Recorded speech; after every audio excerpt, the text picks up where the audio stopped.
Bright Duty. Every student matters. Some important questions from this topic. Question number 1. How does chemical coordination takes place in humans?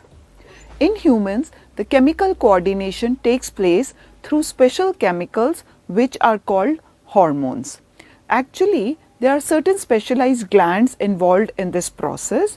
Such glands are called endocrine glands. Okay? And all these glands in the body, they collectively it is called endocrine system. These glands are ductless glands. Okay? So they release their secretions directly into the blood. Directly into the blood. And through blood, those secretions they can be get transported into all parts of the body, and when they reach their target organ, they show their effect. Those secretions, they are called hormones. Okay, so I'll just repeat. There are certain specialized glands which are called endocrine glands. They release the secretions which are called hormones. Hormones are released directly into the blood because these glands are ductless glands. From the blood, these hormones are transported to the target organs where they show their effect. This is how chemical coordination takes place in humans. Next question, compare the nervous and hormonal mechanism. Now for the control and coordination in humans, we have two main systems. One is the nervous system, another is the hormonal system. So first question arises, why do we need two systems and what is the difference between the two systems? How can we see the contrast between two? Okay, first of all, the nervous system. It is carried out by the nerves and the nerve impulses which travel through them. In the hormonal mechanism, it is carried out by the glands and the hormones released by them. So, second difference.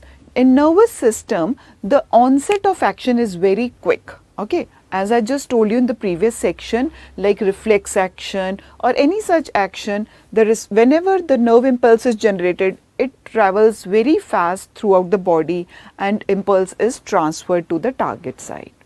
While in the hormonal, the initiation or the starting of the action is slightly slower, because the endocrine glands, they release the hormones into the blood, then it is to be transported to the target site. So it takes a little bit longer. So initiation of the action is quick in nervous while a little delayed in hormonal. The third difference is in nervous system, the action lasts for only a short duration.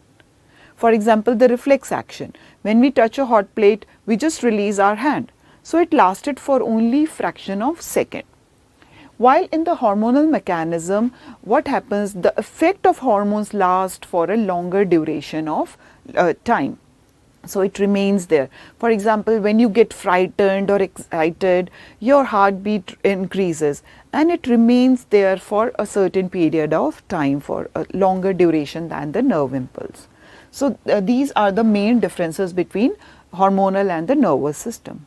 Now, the question arises, if we have a nervous system for control and coordination, why there is a need for hormonal control? Why do we need two systems for control and coordination? So, the answer to this question is, there are certain drawbacks of nervous system which are overcome by the hormonal system. First is, in nervous system, the action does not remain there for a longer duration of time, which is actually carried out by the hormonal system, because the action remains there for a longer duration. The second point, drawback of nervous system is that the nerves do not reach each and every cell of the body. But in case of hormonal mechanisms, since the hormones are released into the blood and blood reaches each and every cell of the body, so hormones can reach all the cells of our body and show their action. That is why we need two systems for better control and coordination and for better efficiency working of our body. So the question, name the following. First is, name the master gland. Pituitary gland, which is present in our brain, is called the master gland. Okay, it is present in the brain.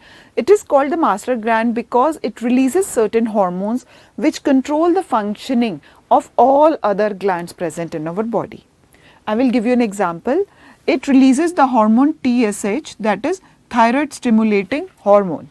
So pituitary gland releases TSH, which in turn stimulates the thyroid gland for its proper functioning. So that is why it is called the master gland, since it controls the other glands present in our body. Next, B part, name the hormone released by thyroid gland. Thyroid gland is present in our neck region near the throat, and it releases a hormone which is called thyroxine. And it's important to know that to make thyroxine, the thyroid gland needs iodine, the mineral iodine. Next question, name the gland that releases digestive juices and as well as hormones. So a gland which behaves like exocrine as well as endocrine gland. The answer is pancreas. Okay, so you have read about it in the chapter in this life processes in nutrition, in which this pancreas releases pancreatic juices which helps in digestion of food. But some cells of the pancreas also behave like an endocrine gland, and they release the hormone insulin. So it is a gland which is dual in nature, behaves like exocrine as well as endocrine. Next question, name the gland present only in males. The answer is testes. It releases the hormone testosterone. While on the other hand, the gland present only in females, that is ovary. So if you are asked about the glands, you have to name testes and ovary, and if you are asked about the hormones released by them, it is testosterone and estrogen. So these are the glands which are testes present only in males, not in females, and ovary is only in females, not in males. Next question, name the gland associated with kidneys. So just above the kidney, there are tiny glands which are called adrenal glands.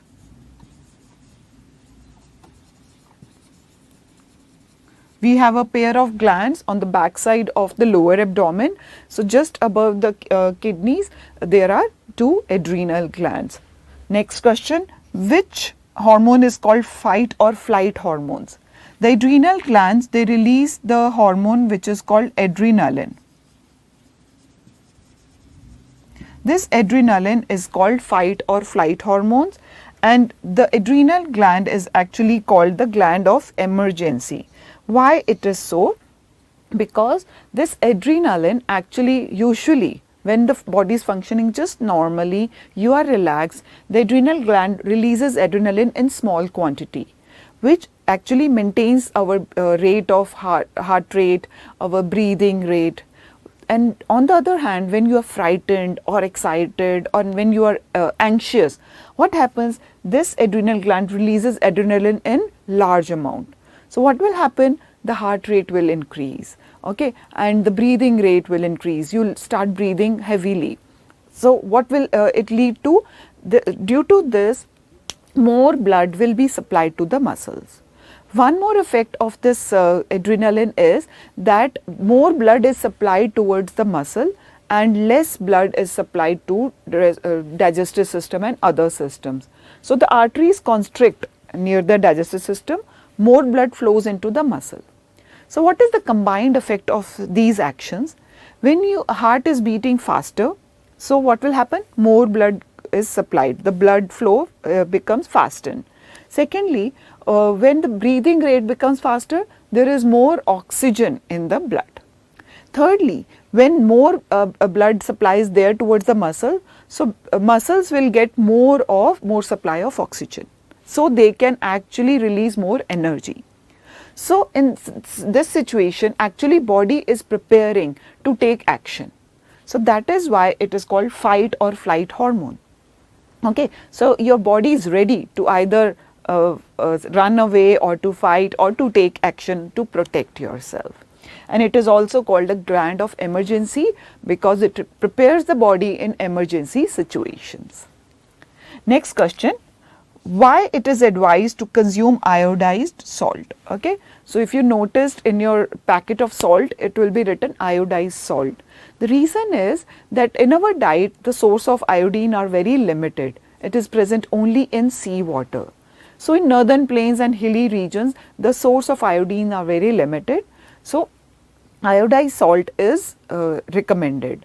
Why it is important? I just told you here, well, the thyroid gland, which is present in our neck region, it releases the hormone thyroxine. To prepare thyroxine, it needs iodine. If the body is deficient in iodine, there is swelling in this neck region, and that condition is called goiter. Okay, so that is why, to avoid the goiter like situations, we are advised to take iodized salt. Next question, explain the term diabetes. Okay, you must have heard in layman language people say we have sugar problem. Actually, the medical term is diabetes mellitus. What happens? The hormones, I told you here, the hormone insulin, which is secreted by pancreas. So if pancreas does not function properly, what will happen? It will not release enough insulin. The function of insulin is to lower the blood sugar level.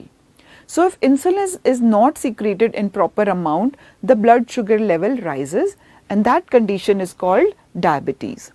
It is very harmful for the functioning of many other organs. So blood sugar level has to be controlled. So it's a chronic disease, and in some cases the patients are given injections of insulin before every meal when pancreas is not functioning properly. So the question can arise, why some patients are given insulin injections before meal? So the answer will be because probably their pancreas is not functioning properly and insulin is not released in the proper amount. So to avoid diabetes, such patients are given injectable insulin. Next question, how is the amount of hormone released in our body controlled? Okay, the hormones are released in very small quantity.